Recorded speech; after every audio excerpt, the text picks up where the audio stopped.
Okay, so let's have a look at section 7.3, which is the tangent ratio. So for the remainder of chapter 7, we're going to be looking at what are called the primary trig ratios. So today it's the tangent ratio. And what a trig ratio is, it's a ratio, which is a fraction, of two side lengths, and the triangle must be right angled. Okay, so the tangent ratio is the length of the opposite side over the length of the adjacent side. So let's talk about what that actually means. Okay, so here I've got two right angle triangles. So I'm going to look at this one. My angle A, angle C, and angle B is my right angle. Okay, so they have to be right angle triangles. So I'm going to look at angle A. Okay, so in these trig ratios, there's going to be either an angle given to you or an angle that you're looking for. Okay, so you're going to refer to that angle. So let's suppose this angle A here is given to me. Now, when I label this triangle, I'm going to label it in terms of this angle here, A. Okay, so in grade 9, when we talked about right angle triangles, we talked about the Pythagorean theorem. And if you recall, across the right angle is the hypotenuse. Okay, it's still the hypotenuse here. Okay, so across the right angle is the hypotenuse. Now, keep in mind that I'm looking at it in terms of angle A. The side length that is opposite A is C and B, or B and C, however way you want to call it, because it's across from it. So this side length B and C, or C and B, is the opposite side. Okay? The side right here beside it, AB or BA, is called the adjacent side. Okay? So now, let's suppose instead of looking at angle A here on this triangle, I'm going to look at angle C. Okay? Once again, across the right angle is my hypotenuse. That doesn't change.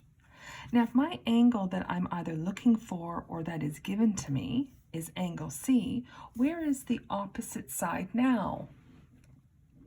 Remember, the opposite side is across the angle that is given or that you're looking for. So I go across the angle, and now A and B is the opposite side.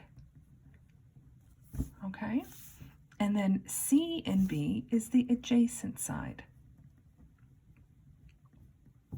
So to do trigonometry, it is very, very important that you understand this. Okay? So the opposite side isn't always in one spot. It really depends on where the angle is. So if the angle is here, opposite is across from it here. If the angle is here, the opposite across is here. Okay? Now there's a reason why I didn't use angle B, because angle B is the right angle. And then you can't use the right angle in the trig ratios. And the reason for it, let's look at what's opposite angle B. Isn't the hypotenuse opposite angle B?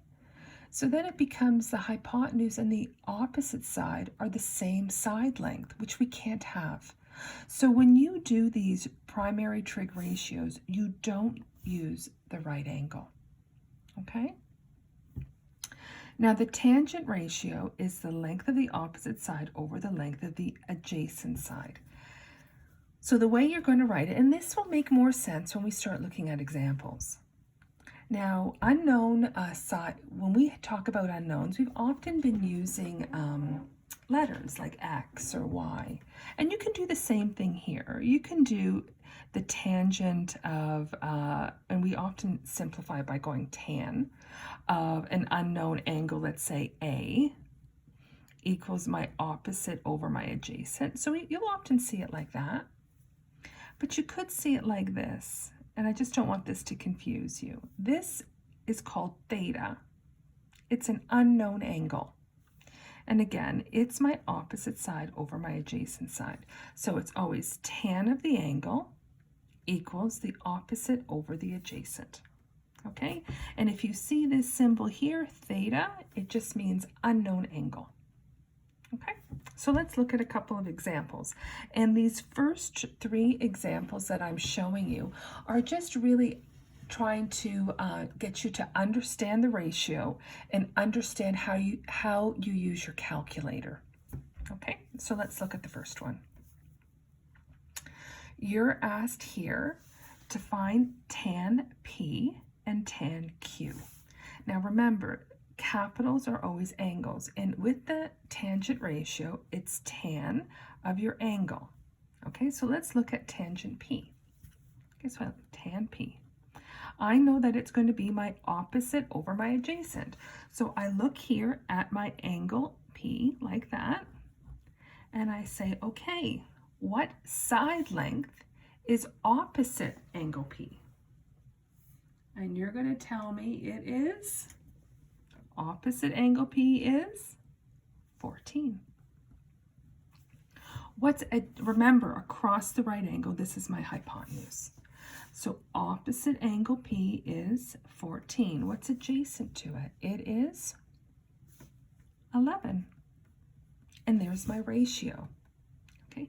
Sometimes you're going to be asked just to keep it as a fraction, and then you don't have to change them proper to mixed numbers, just leave it like that. But sometimes you have to reduce those fractions to lowest terms. Sometimes you're going to be asked to write this as a decimal. And if you are, you just divide it. And then usually you're going to be told how many decimal places to write it to. So I'm going to do this to 3 decimal places. So I'm going to do 14, I'm going to divide it by 11, and I get what? 1.273.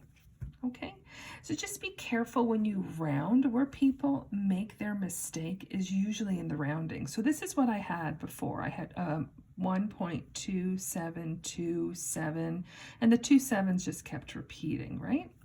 Remember, if you're doing it to 3 decimal places, you must look at the number beside it. And because that is a 7, I have to add 1 to the 2. Okay, and it's funny, this is where often people make mistakes because they round incorrectly. So you can have it either way, as a fraction or as a decimal, and that's what the ratio is. Okay, let's look at angle Q now. Here's my angle Q. And I'm going to do tan of the angle, Q. Oh, this is a Q. I didn't mean to write theta. Let's try that again. Tan of Q. Okay, what is opposite Q this time? This time it is not 14, that's the adjacent. Opposite Q is 11. The adjacent is 14, so I get 11 over 14. And if you were asked to write it as a fraction, you leave it there. If you were asked to write it as a decimal, of course you do 11, you would divide it by 14, and you would get about 0.789. So either one would work. Okay. Okay. So this is where our calculator comes in. You're asked to actually calculate or find the angle P and angle Q. So when you turn on your calculator, okay, and this is important to understand how you use your calculator, because not all calculators are the same. So the way my calculator works and the way your calculator works might be different. But what is important in trigonometry is to ensure that your calculator is in degree mode, okay? So if it is not in degree mode, every single answer will be incorrect. So this is why it's really important every time you turn on your calculator that you ensure and check that it's in degree mode. Now, I don't know if you can see, but on my calculator, it says it right there. Okay? My calculator says DEG. Some calculators will write D. Okay? There are different modes to a calculator.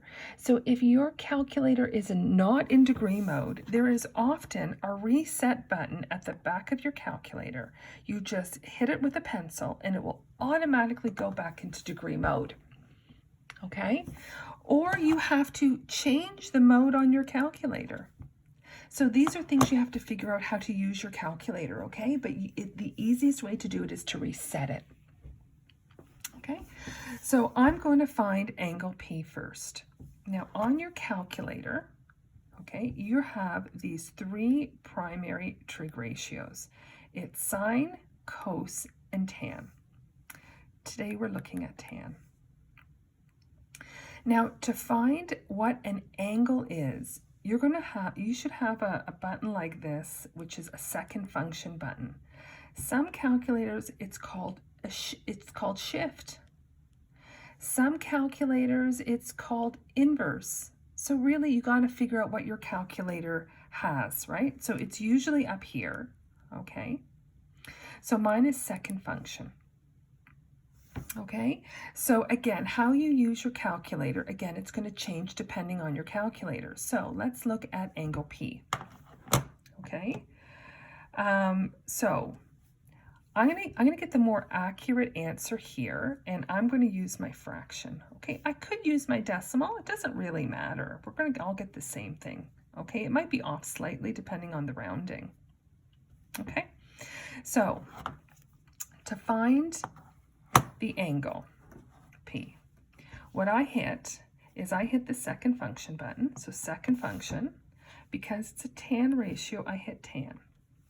Okay, then this is 14 divided by 11. So I put a bracket around it, bracket 14, and I'm going to divide it by 11.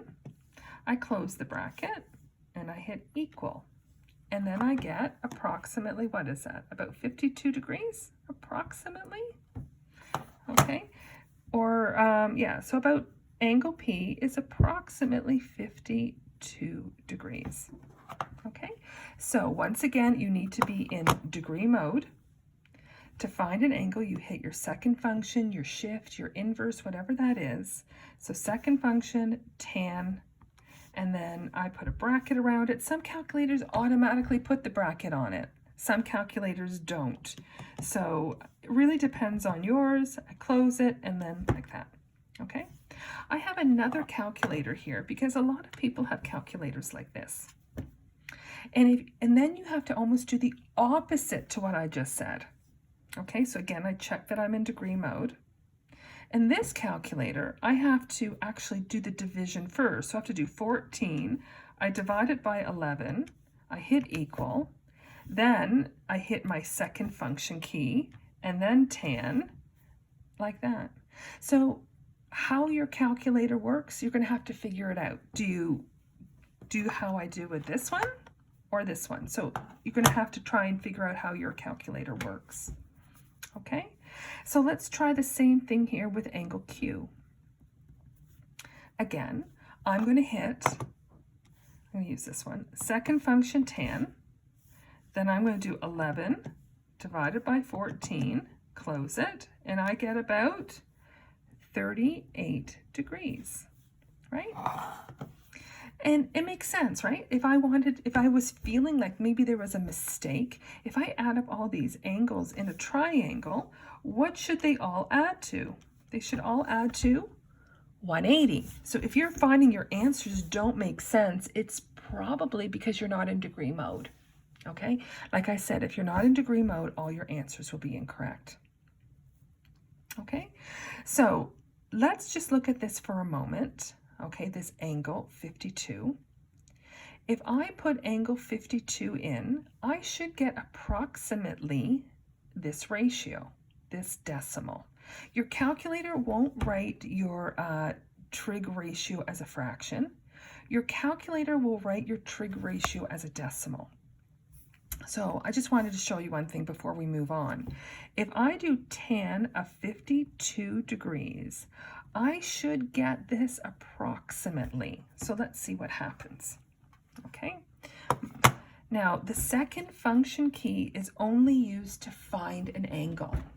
If I want to find a ratio, and again, your calculator is going to give you the ratio as a decimal, I just hit the tan button, but I need to know the angle.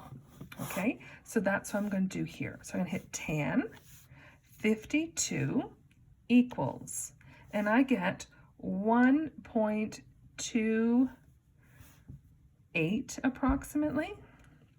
And why is it different? What did we do here? We rounded. What did I do here? I rounded. So it will be off slightly due to rounding. So I can't have it exact if I rounded this angle, right? And the same idea here. If I do tan of 38, I get tan of 38 is approximately 0.781.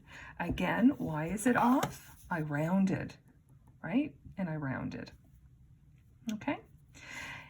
So you use the second function key if you're looking for an angle.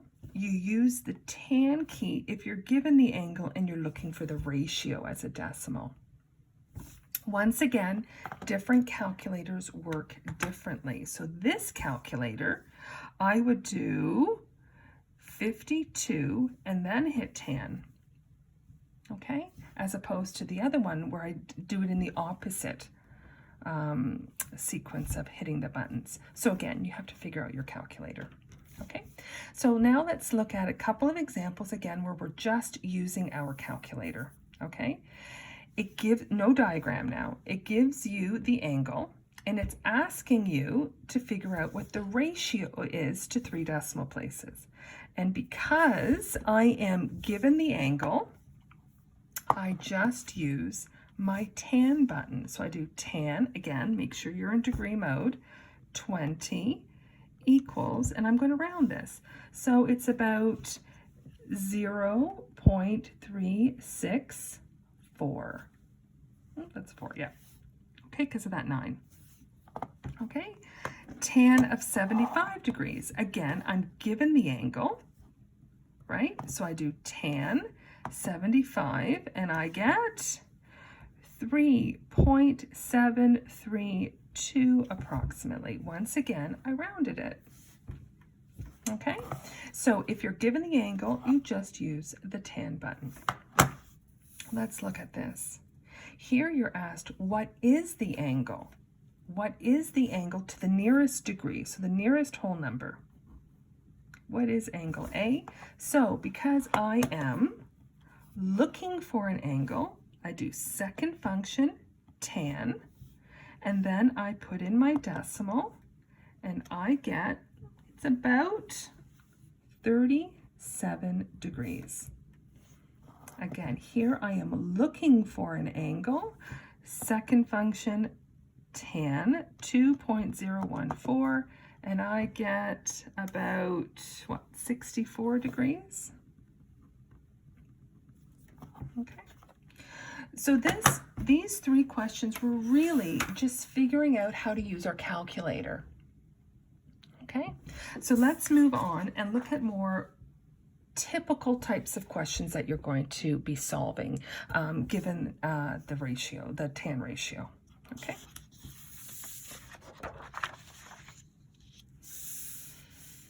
This is more typical of what you're going to see. You're given a triangle and you're asked, what's the value of x? Okay? And you have your given angle. You have this side is 24, and what's this? So what you're going to do here, you look at the angle that's given to you. Once again, you don't use the 90 degree, okay? The 90 degree just tells me this is a right angle triangle and I can use the tan ratio. Okay, so there's my angle 49. Now I start labeling my sides. So across 49 degrees is this is my opposite side.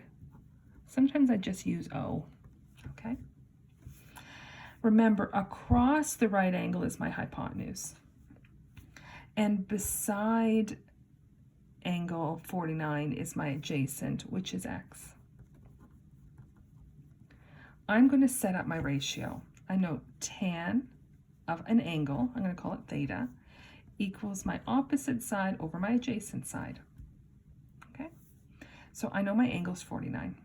Tan of 49 degrees equals my opposite side, which is 24, over my adjacent side, which is x.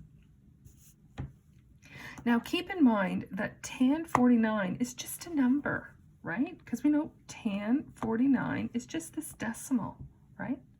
It's just a number. So what happens when you have a proportion and you have one number equaling another number and you're asked to solve for something?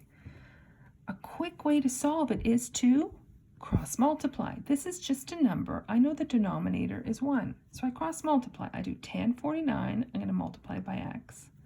And I'm going to take, and I'm going to put it on this side. So I'm going to write tan 49. And I'm going to multiply it by x.